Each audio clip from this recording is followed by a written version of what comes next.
Wit Yoni. We're going to recap Bulls Pistons and preview Blackhawks Stars, as well as new editions of Cage Talk and Yoni's Take. That's all right now on Yackin Wit Yoni.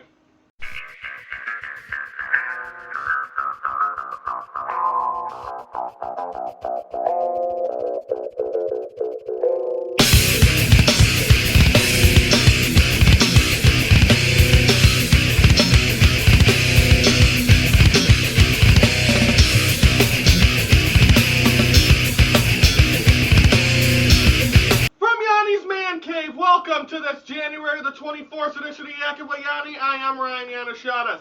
Let's kick it off by recapping last night's game between the Bulls and the Pistons. Bulls win this one of a final of 85-82.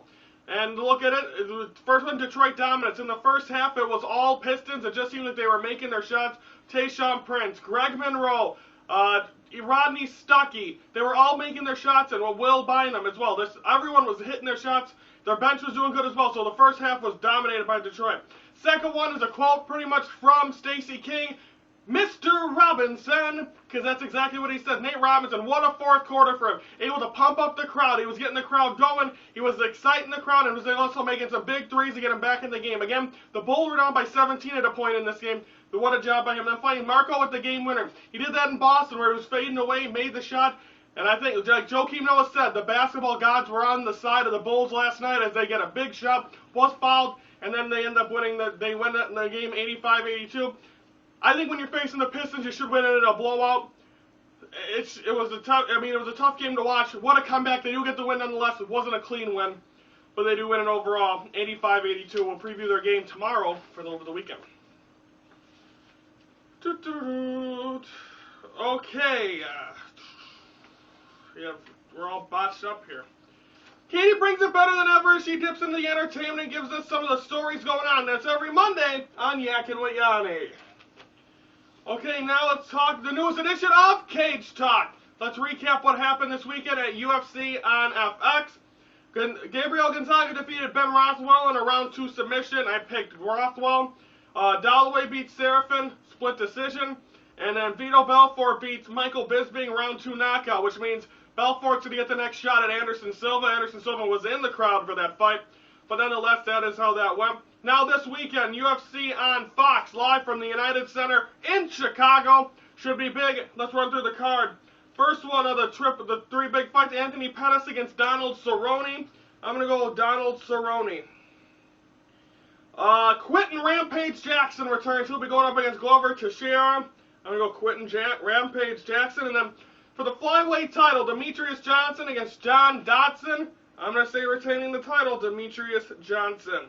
Again, that is going to be at 7 o'clock on Fox. I believe the prelims are either on Fuel TV or FX.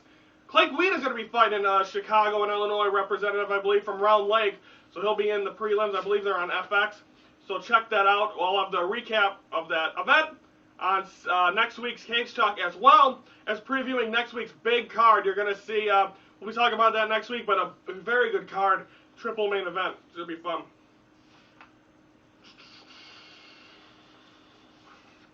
If you want to be a guest analyst on Yackin Wit Yoni, either be a phone or be in studio, just email me at yackinwityoni@yahoo.com or on Facebook, and we will work something out. Now it's time for Yoni's Take. And on this edition of Yoni's Take, we're going to talk about one of the bigger headlines, and that is the Bears finding their new coach, Mark Trestman. He's from the Canadian Football League. He was in the NFL before, but what I'm going to talk about right here is pretty much give you a key. My dad was all excited about him. He's like, look at him, look at the press conference. He's saying everything you're supposed to say. You're supposed to say everything you're supposed to say at a press conference. Look what Lovie Smith did. He said, we're going to beat the Packers. And they did. They were going to win a Super Bowl. They never did that. You're supposed to say what people want to hear in a press conference. If it's a bad idea from the first rep, no one's going to like you to begin with. So you have to be a fan favorite, and you have to be liked. So that's what he's been in the Canadian Football League. According to someone that's been in Canada, he says it's like arena football. That's nothing compared to the NFL. He has been here before. I'm not really sure if I like that move at all. I think they should have went after, and I know Chip Kelly was staying in Oregon, going to the turn down the Browns job, then goes back to Oregon, now he's an Eagles head coach. Just a bunch of crazy stuff. But I think there could have been better options out there. John Gruden, of course, don't want to leave his spot. He don't want to leave ESPN, and Bill Cowher was supposed to be interviewed, and he didn't want to do it either. So it's just a bunch of hubbubaloo. But the thing is, you have to settle for that. He is an offensive guy. And for really, they didn't get no coaches that went out there and grabbed you and say, you know what, that's the guy we want. That didn't happen. It don't happen in Chicago much. So I think it was a problem with that. We'll see how he does. I'm not going to call him out on anything. But is he the guy? You had to deal with whatever was out there, and that was out there. They gave him the job. He is an offensive coach. Lovie Smith was a defensive coach. So if we see a change in the offense, I will come in here possibly a year from now when they're in the Super Bowl, which I wouldn't get too ahead of myself, but then possibly say, you know what, he's the right guy for the job. I may say it 4 or 5 weeks in if you see something. But again, they started 8-1 this year, and they didn't make the playoffs. So anyway, I'm not 100% sold on Mark Trestman. We'll have to see how he goes through training camp and all that starting next year. But I think it should be, it'll be fun to watch. It's always good to have a new head coach.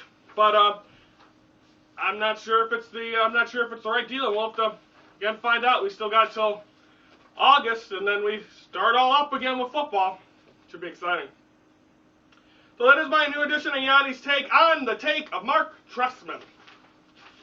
Do you want to sponsor Yackin Wit Yoni? Email us at yackinwityoni@yahoo.com, and we will work it out. Now it's time to preview Blackhawks Stars tonight. That one will be from Dallas at the American Airlines Center in Dallas, Texas. Well, first thing we can talk about a little bit is the players to watch for. I was able to write them down. And the key guys on this team are Brendan Morrow, Ray Whitney, and Jaromir Jagr, who's back in the NHL. He's 40 years old, keeping to do it. Them are the 3 guys you have to watch out for. I think this is a pretty good team for the Dallas Stars. And the thing is, the Hawks keep surprising me. They keep playing very good hockey. You saw Marian Hossa really step up. You're seeing this team really play good style of defense, and they're seeing them play good styles of offense. You're seeing a Chicago Blackhawks team that's hungry from the lockout to come out and win a championship. That's exactly what we are going to see. Hopefully we get the chance to see that this year. We saw it in 2010. I like this team coming in there. Right now, again, they don't have many home games coming up, but I still think this is a team that can win on the road. They're 2-0 on the road so far. They went into the defending champions, or they were raising the banner of the Los Angeles Kings. Then they went into Phoenix and did that. They played very well against a team that's projected to be with them in the Western Conference Finals, the St. Louis Blues. I think they have a good chance in Dallas tonight. We'll see how it goes. But again, the guys to watch, Brendan Morrow, then you got Ray Whitney, and Jaromir Jagr, who's stepping up as a 40-year-old in hockey. So that is tonight, 7:30 on Comcast Sports at Chicago. Only 2 out of the 48 will be on WGN. Them games I don't get because it's local WGN. But the rest of them will be on either Comcast Sportsnet or the NBC Sports Network or NBC. We are on Facebook. You can like us, message us, and much more. That is Yackin Wit Yoni on Facebook. Now it's time for predictions. And of course, I'm now 2-2. I predicted the Bulls beat the Pistons last night. Chalked that up. I got a W. Blackhawks Stars tonight from Dallas. I went against the Hawks, and until I see something where they're not playing well, I'm not going to go against them. Again, I pick Hawks. I learned my lesson with the game against the Blues. I got Blackhawks over Stars tonight. And with working with 3 teams that would start with B, being the Bulls, the Bucks, and the Blackhawks, kind of confusing. I'll probably mess them up eventually. I've done it already, but anyway, nonetheless. Preview for tomorrow. Of course, it's Friday. We'll recap Blackhawks Stars. We'll preview NBA and NHL weekend, plus the Pro Bowls this Sunday, as well as plus answering the question of the week and giving the new question of the week. That is all coming up on tomorrow's show. That'll wrap it up for this January the 24th edition of Yackin Wit Yoni. I am Ryan Yanoshada saying this is, and forever will be, one guy, one show, Nuff said.